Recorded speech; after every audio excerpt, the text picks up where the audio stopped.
I do remember them telling me it's real. Okay. And when you were told it's real, what clicked in with you? I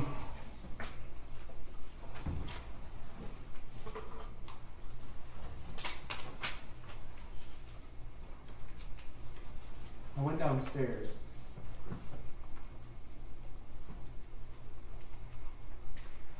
Okay. Excuse me. Take your time.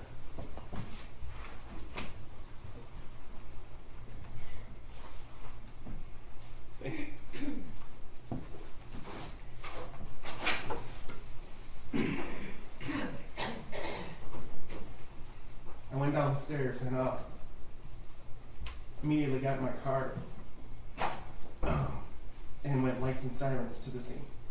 Okay. When you say lights and sirens, what does that mean? My vehicle is an undercover vehicle for all intents and purposes, but it is equipped with lights and sirens to respond to different things. So, police term we call it coding. It's just like when you see cops racing to the scenes.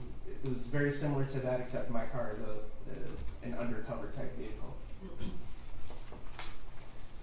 So I'm going to show you what's already been admitted as People's 5. This is a map of the Oxford High School. Can you see that on your screen? I can, sir. Okay. Can you tell me what you observed when you first arrived at the school?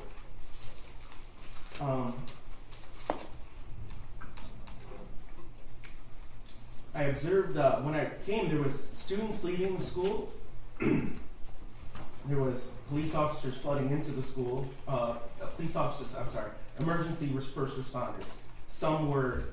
I know some of our people came right from their home address. It was I remember being shocked at, I live in a neighboring community, and I was just shocked that we have that amount of resources in a northern Oakland County school that quickly. Because, I really moved to get there. By the time I was there, people were just flooding that place. Do you recall where you went? First of all, let me ask you this. Did you go inside the school? I did. Okay, when you went inside the school, what was the situation? I have no recollection of where I parked exactly, but I know I went in through the front office area. You can see on right there where it says office. Okay. That entrance on the south there. So this would be the main entrance to the school? Yes. Okay. Captain Todd Hill, he was then a lieutenant, had already set up an incident command post, an interior post. Understand we had a perimeter all secured. We were securing all the doors, no one in and out unless you were law enforcement or emergency first responders. And we set up, because it was so cold that day, it wasn't ideal. However, the area where we were at, we determined to be relatively safe. So all of us responded to that area to start handing out our assignments. We refer to that as the interior command. Okay, so can you tell me please what I've just handed you? These are the autopsy protocols for the 4 deceased victims.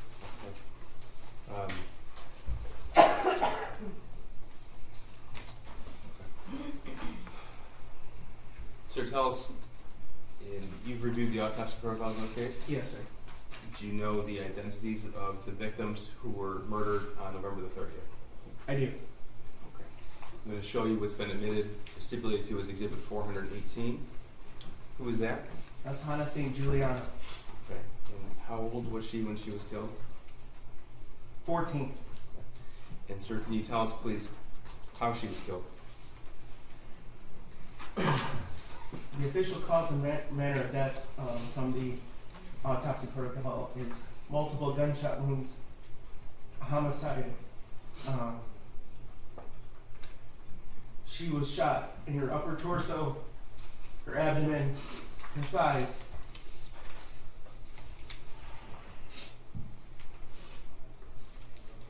Could you refer to Exhibit 2? I'm sorry, enter the form.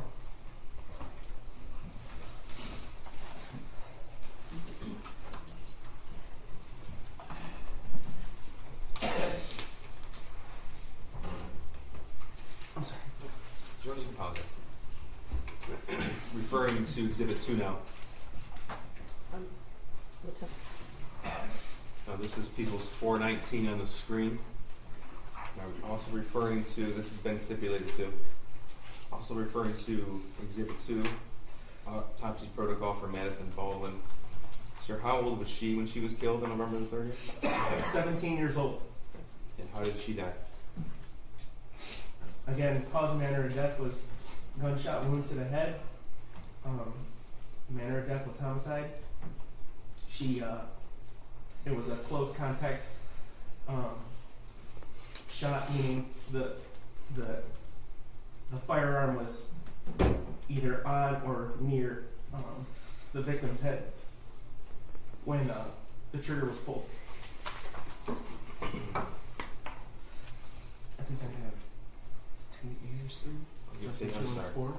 Thank you, Tate Mir.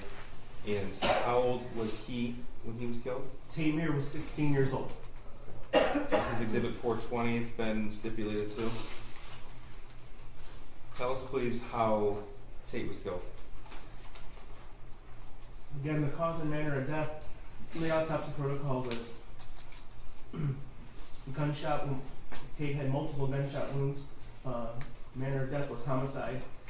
Tate was shot in the back of the head at a further distance. Now, Exhibit 4, sir. And that's the autopsy protocol for Justin Schilling. Yes. I'm showing you what's been stipulated to for admission is People's Exhibit 421. Sir, is that Justin Schilling? It is. How old was he when he was killed? 17 years old. Tell the jury, please, how he died. Justin Schilling, you'll see, you'll observe, but he was cause and manner of death from the autopsy protocol was gunshot wound to the head, homicide. He was also shot at close contact to the back of the head. Sir, were others wounded and suffered gunshot wounds as well inside the school? Yes. Do you know their names? I do. Can you tell us who they are, please? There's Phoebe Arthur, Elijah Mueller, Kylie Osage, Riley Franz, John Asciutto, Aiden Watson, and Molly Garnell, who testified earlier. Thank you, sir. Sir, tell us what happened when you assumed, may I approach? Sure. I'll take those things, sir. Thank you. Tell us what happened after you assumed the lead of the investigation. So where were you when this happened, and tell us the first thing that you did. So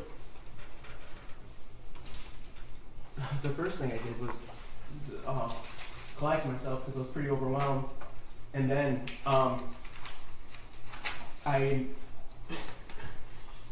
we were determining areas of the school were had searched, and we were getting kids to the reunification point, which is, I think, was testified to at the Meyer. As that was happening, I made an announcement that I was handling the investigation to the 100+ emergency first responders that were in that office area that we saw earlier. And I said, if you're an investigator, come see me. And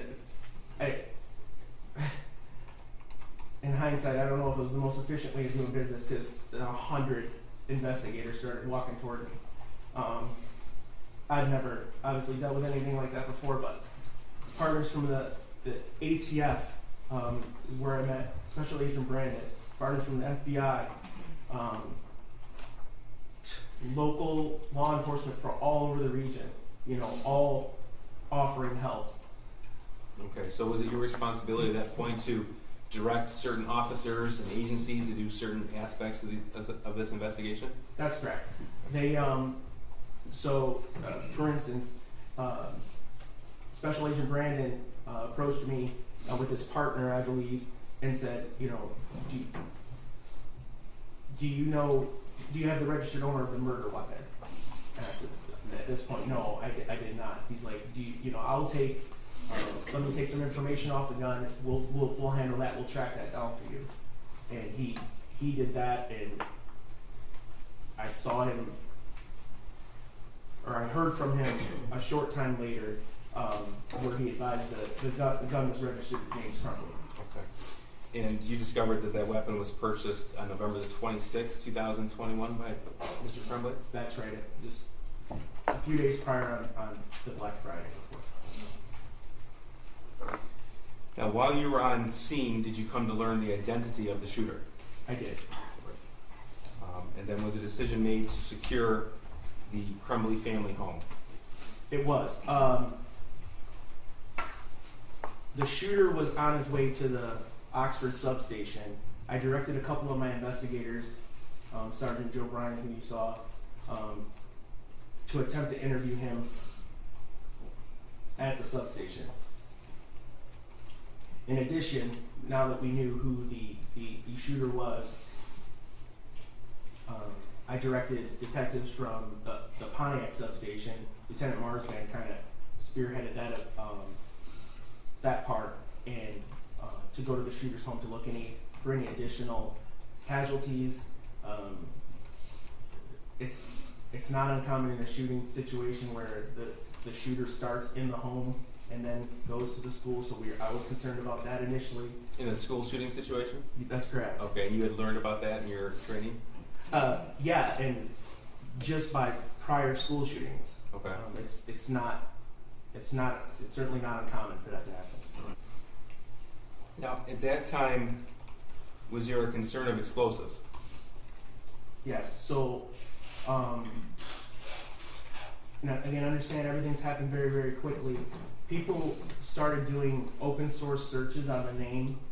The name of whom? The shooter. Okay. And finding different things, and the internet is a very expensive place, as we all know. And there came a video from YouTube of him deploying a Molotov cocktail, which is essentially an accelerant in a bottle with some sort of ignition device, wick, if you will. You throw it, and when you throw it, it blows up, spreads, because the fuel inside it kind of spreads. So there's a YouTube video of that. There was also, and I'm sure we'll get to it, there was also a journal with written passages in it that described secondary devices, meaning, there was a concern, and again, at this point, I went back to Captain Hill and advised him, hey, look, there's a concern that there may be secondary devices in and around the school. Okay. So when that information became known to you as lead investigator, what steps happened next? So Captain Hill contacted the Michigan State Police bomb squad. While that was happening, I wasn't present for this, but it's my understanding a canine from the sheriff's office alerted, an explosive canine alerted on the backpack that was found in the bathroom the shooter exited prior to the shooting. So, what does that mean, an alert? So the alert means that the dog detected some sort of explosive. Now, it could be a legitimate explosive, it could be a firearm, it could be ammunition, it could be something of that thing. Okay. So what was done to alleviate this threat? So, as I stated, Captain Hill called for the Michigan State Police bomb squad. They went in with a robot, and I have no expertise on how that works, but they determined that the bag was safe. Okay. Now, sir, you were obviously on the scene at the school on November the 30th, 2021. I was. And you became aware that the Oxford High School has a number of security cameras. That's correct. Okay. And as an officer in charge of the investigation, did you also interview witnesses or review witness statements? I did. Okay. As a result of that, did you learn the path the shooter took on Oxford on November the 30th, 2021? Yes, sir. So, can you tell us in what hallway and outside what room the shooting started? Yeah, from the map earlier, you saw the highlighted area. That's all commonly referred to in Oxford as the 200 hallway. There's a short hallway and then a longer hallway. The shooter exited the bathroom adjacent to room 258, and that's when the shooting began. And I'm going to show you what's already been admitted as People's 12. What are we looking at here? So this is the backpack that the shooter was carried into the bathroom. That was examined for explosives that we found on the scene. And what else do we see in this picture? So you can see that there's some personal effects. There's charging cables. There's a journal. There's a book. Okay. When you reference journal, this is what we're talking about? That's correct. Okay. Now, what of note was discovered on those pages of paper? Not in the journal, but the other pages. Yeah, so there was over 90 loose leaf papers you can see right there. They're different assignments or whatever. And can't hold me to it. Over 50 were had drawings of firearms on them. Now, sir, did you have the opportunity to review that handwritten journal that's depicted in People's 12? Yes, sir, I did. Okay. Describe what that journal is. So, the contents, sir, or describe the journal? Both. So the journal was a hardbound leather type journal. Should be in there. You might cut it over there. It was there was approximately 22 pages of written information in the journal. It appears from some of the dates that it was written from the back cover to the front. The earlier dates seem to be on the back side, if that makes sense to you. Like I said, it was about 22 pages total in length. Judge, I'm going to mark this for demonstrative purposes only as exhibits, so the record's clear. I believe that's 428, again, for demonstrative purposes. I'm sorry, may I please take a look at it? Yes. Is that just the It's just whole thing? Okay, thank you. Yeah. Yeah, I'm going to use scissors.